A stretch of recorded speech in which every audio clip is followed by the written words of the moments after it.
Zaman edan. Sama dengan sama dengan sama dengan sama dengan sama dengan sama dengan sama dengan sama dengan sama dengan sama dengan sama dengan sama dengan sama dengan sama dengan sama dengan. Saat ini kita semua telah hidup di periode terakhir dari akhir zaman. Tanda-tanda kehancuran seluruh aspek kehidupan sudah sangat jelas. CTWELO, mulai dari kehancuran akidah, sistem kepemimpinan, ekonomi, budaya, akhlak dan lain-lain. Kehancuran di semua aspek itu merupakan keniscayaan tanda munculnya sang imam akhir zaman Imam Mahdi. Imam Mahdi akan menata, merefresh dan memenuhi seluruh bumi ini dengan kemakmuran dan keadilan dalam semua bidang kehidupan. Saat Imam Mahdi tampil memimpin, seluruh kekayaan isi bumi ini akan dikeluarkan isinya. Begitu pula rahmat dari langit akan diturunkan semua. Sehingga pada saat itu terwujud kejayaan akhir zaman yang gilang gemilang. Semua aspek kehidupan mencapai puncak kejayaannya. Saking jayanya, sampai-sampai pada zaman itu ada umpama orang bersedekah sekarung emas tedeka ada ork yang mau menerima, karena semua orang saat itu kaya raya, gemah ripah loh jinawi. Masa itu sudah sangat dekat. Lihatlah huru-hara dan pertentangan saat ini. Baik antar perorangan, kelompok, pemerintahan del. Ekonomi tampak gagah perkasa yang sesungguhnya rapuh karena sistem riba di seluruh sektor ekonomi. Laksana kayu digerogoti rayap tinggal menunggu momentum kehancuran. Nabi SAW bersabda, sesungguhnya Allah membangkitkan bagi umat ini seorang mujadid yang akan memperbaharui. Merefresh agamanya pada setiap awal 100 tahun. Al-Hakim, Al-Baihaqi, Ibnu Hajar, Abu Daud dan Al-Iraqi. Telah diutus kepada umat Islam sebanyak 13 orang mujadid. Mereka ini adalah pemimpin manusia yang berwatak nabi kecuali Khalifah Umar bin Abdul Aziz, yang sekaligus merangkap sebagai pemerintah.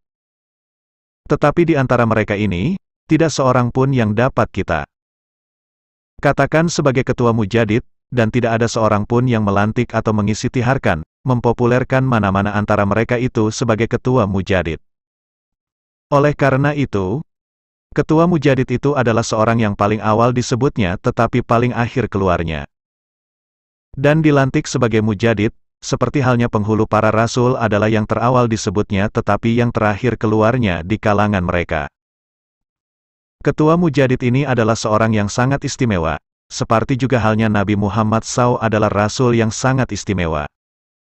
Dibanding sekalian rasul yang pernah diutus kepada umat manusia. Dan sangat benarlah bahwa Imam Mahdi itu adalah penghulu sekalian mujadid sekaligus juga merupakan penghulu sohibul zaman bagi umat ini. Mujadid itu juga sering disebut Muhyiddin, atau yang menghidupkan agama. Banyak orang yang bergelar Muhyiddin, misal Syekh Muhyiddin Abdul Qadir Jailani, Syekh Muhyiddin Muhammad Ibnu Arabi del. Tugas orang yang bergelar mujadid atau muhyiddin itu adalah merefresh agama yang mulai rusak. Menservis akidah atau amaliyah yang mulai jauh dari asal aslinya. Makanya orang yang mempunyai gelar muhyiddin ini akan mengajarkan suatu ajaran yang seakan-akan baru, padahal itu ajaran lama, atau mengembalikan ajaran ke asal mula ajaran itu diajarkan. Karena mengembalikan ajaran itu ke asal mula, maka akan dilihat orang awam sebagai ajaran yang TDK sama dengan ajaran yang sebelumnya, karena ajaran sebelumnya terdapat perbedaan disebabkan perbedaan orang yang menerima. Maka ajaran itu mulai bertambah dan berkurang sesuai kadar penerimaan orang terhadap suatu amaliyah. Ketika ajaran itu diservis ke bentuk yang asli diajarkan Nabi, maka kelihatan ajaran itu secara lahiriah seperti ajaran yang berbeda. Ajaran itu laksana motor yang berulang kali pindah tangan. Setiap pindah tangan dioprek, dimodifikasi oleh orang yang menerima motor.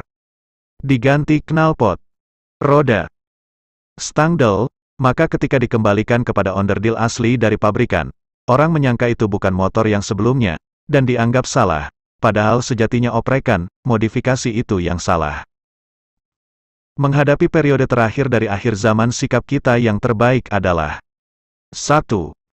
Hindari dan jauhi hiruk-pikuk dunia yang akan menyeret kita semakin jauh dokter Allah meskipun dohirnya tampak agamis. 2. Lakukan uzlah UTK menggembleng diri agar siap menghadapi akhir zaman dan jegean terbawa arus pertarungan hawa nafsu. 3. Bertalaki kepada pembimbing ruhani yang memiliki sanad keilmuan yang bersambung sampai KPD Rasulullah SAW. 4. Perbagus amaliyah, ihsan, yakni pengamalan syariat dan hakikat secara terpadu dan kafah. Serta lakukan amaliyah taubat secara istiqomah. Insya Allah jika kita laksanakan itu maka akan selamat, kegelapan akan tersibak, cahaya gilang gemilang akan bersinar. Wa Allahu a'lam. Allahumma yasir wa ain.